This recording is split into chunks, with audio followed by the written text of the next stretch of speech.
Bonjour à tous, aujourd'hui une nouvelle vidéo qui va être la première vidéo d'un nouveau concept qui consiste à coder les stratégies que vous m'envoyez. Ça fait longtemps que je souhaite faire ce genre de vidéo, car je reçois beaucoup de messages où vous me partagez vos stratégies en me demandant si elles sont automatisables et si oui, comment s'y prendre. Donc le principe de cette vidéo ne va pas être de vous fournir un expert abouti comme avec l'Ishimoku Kobo Breakout ou le Daily Dax, mais plutôt de vous fournir un code le plus simple et clair possible afin que vous puissiez récupérer le projet et l'adapter à vos envies. Aujourd'hui, je vais coder la stratégie qu'on me demande le plus souvent, qui consiste à trader le croisement entre deux moyennes mobiles. Alors vos stratégies sont bien plus développées qu'un simple croisement entre deux moyennes mobiles, mais ce croisement occupe une place importante dans vos stratégies.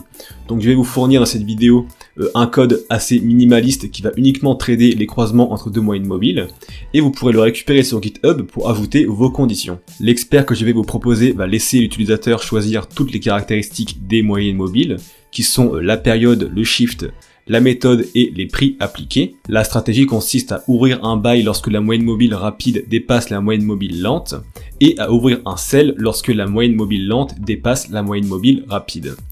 En plus des caractéristiques des moyennes mobiles, je laisse l'utilisateur choisir le lot qui va être tradé ainsi que les gestions de fermeture.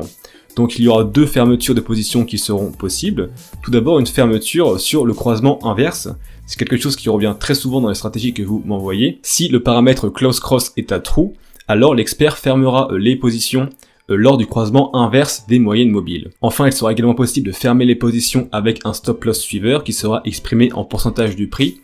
Donc si vous voulez le désactiver, il suffit de mettre un stop loss suiveur à 100% qui ne sera jamais atteint. Ici, la moyenne mobile rapide est passée par-dessus la moyenne mobile lente, donc un buy a été ouvert. À noter qu'on regarde le croisement qui s'est produit à la dernière bougie et pas à la bougie actuelle pour éviter qu'on ouvre trop de positions lors des périodes un peu d'hésitation. Et au moment où la moyenne mobile lente est repassée par-dessus la moyenne mobile rapide, le buy a été fermé et un sell a été ouvert. Ici, un sell a été ouvert et vous voyez que le stop loss est baissé au fur et à mesure que le prix baisse, mais la position a quand même été fermée par le croisement des moyennes mobiles. Je referai un backtest à la fin de cette vidéo, mais maintenant que vous avez compris le fonctionnement de l'expert, je vais vous expliquer en détail le fonctionnement du code. Donc il y aura deux fichiers qui vont composer cet expert. Tout d'abord une librairie utils.mqh que je reprends un petit peu dans toutes mes vidéos et qui contient des fonctions auxquelles on a toujours un petit peu besoin lorsqu'on code un expert de trading, et le fichier MQ5 qui est le fichier principal de l'expert qui contient toute la stratégie et qui est assez court car il ne fait qu'une centaine de lignes. Trois fonctions composent la librairie utils.mqh. Tout d'abord une fonction qui est chargée de retourner le nombre de positions ouvertes sur un symbole. Ensuite une autre fonction qui est chargée de retourner le ticket de la position la plus récente ouverte sur un symbole. Et enfin une fonction qui est chargée de nous dire si un symbole a déjà été tradé sur les n dernières bougies. Dans le code de l'expert, j'inclus deux librairies. Tout d'abord la librairie trade.mqh qui sert à ouvrir et fermer des positions, et la librairie utils.mqh que je viens de vous présenter.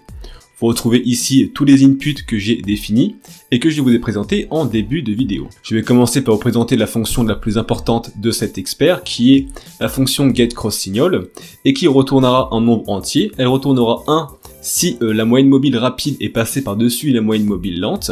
Elle retournera 2 si c'est la moyenne mobile lente qui est passée au-dessus de la moyenne mobile rapide, et qui retournera 0 dans tous les autres cas. Cette fonction prendra deux arguments, tout d'abord le nom du symbole à trader, et la timeframe des graphiques.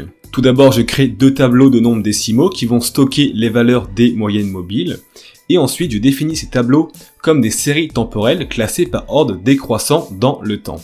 Enfin, il faudra récupérer les définitions des deux moyennes mobiles.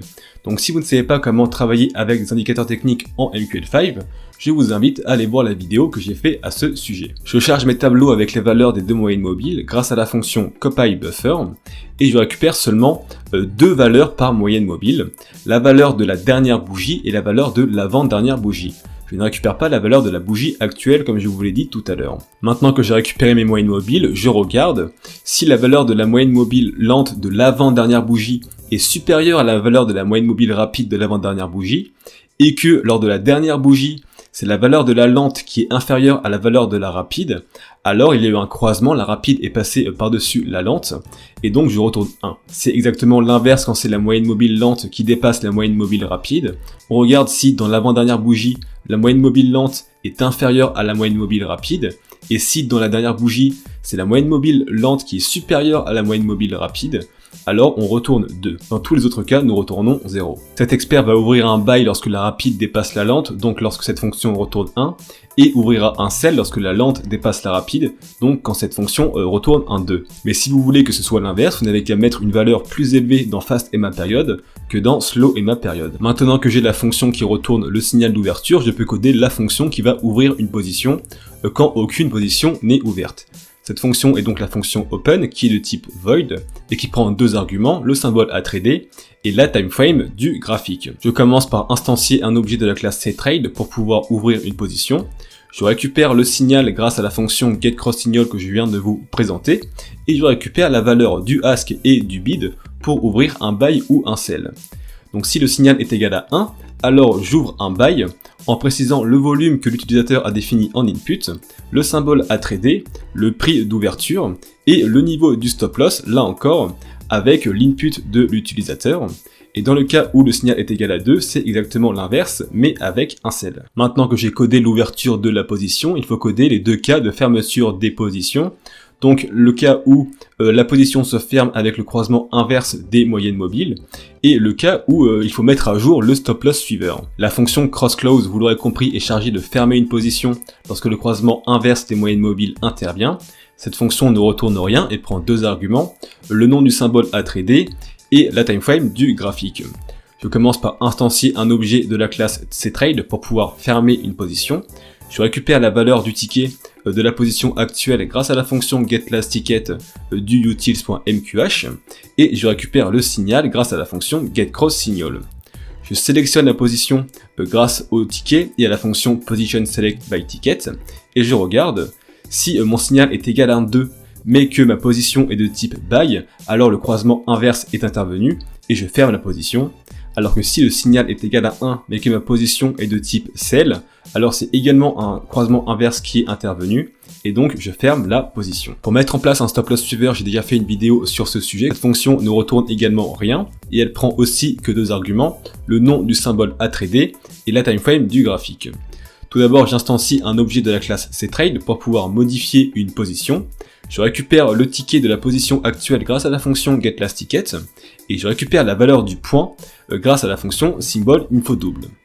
Tout d'abord, je sélectionne la position grâce à la fonction positionSelectByTicket et je regarde si ma position est de type buy, si la valeur du stop loss calculée à partir du prix actuel est supérieure à la valeur du stop loss de la position, alors je modifie le stop loss pour lui assigner cette nouvelle valeur. Et c'est exactement l'inverse pour modifier le stop loss d'un sell.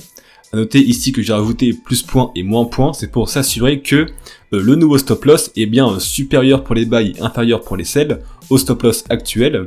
Sinon, si la valeur du nouveau stop loss est trop proche de la valeur du stop loss actuel, il y aura une erreur lors de la modification du stop loss. Enfin, il ne me reste plus qu'à vous présenter la fonction principale onTick. Tout d'abord, on récupère le nombre de positions ouvertes sur le symbole. S'il n'y a aucune position d'ouverte et si le symbole n'a pas été tradé durant la bougie actuelle, alors on fait appel à la fonction open pour potentiellement ouvrir une position. Mais s'il y a déjà une position qui est ouverte, alors si l'utilisateur a mis close cross à true, donc s'il souhaite qu'il y ait une fermeture lors d'un croisement inverse, on fait appel à la fonction crossClose.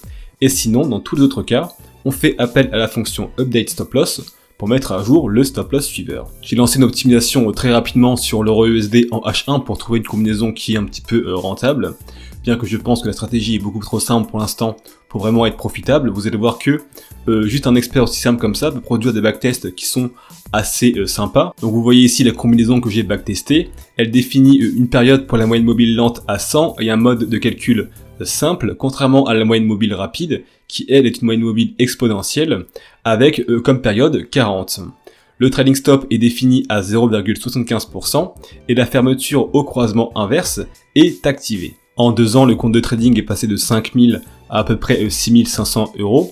L'expert a surtout été rentable fin 2019, sinon il a pas mal stagné. L'expert a ouvert 158 positions et eu un drawdown maximum à peu près à 10%. Voilà, c'est la fin de cette vidéo, j'espère qu'elle vous a plu. Je vous rappelle que tout le code est disponible sur GitHub, dont le lien est en description. Donc si vous faites évoluer cet expert, n'hésitez pas à nous partager votre expérience en commentaire. Et si vous avez des stratégies que vous souhaitez partager, n'hésitez pas à me les envoyer, j'essaierai peut-être de faire une vidéo comme celle-ci. Pour ne rien rater, je vous invite à vous abonner à ma chaîne YouTube, alors à me suivre sur mon compte Instagram, dont le lien est en description. Et si vous souhaitez parler du trading algorithmique en français, vous pouvez également rejoindre mon groupe Facebook, dont le lien est aussi en description.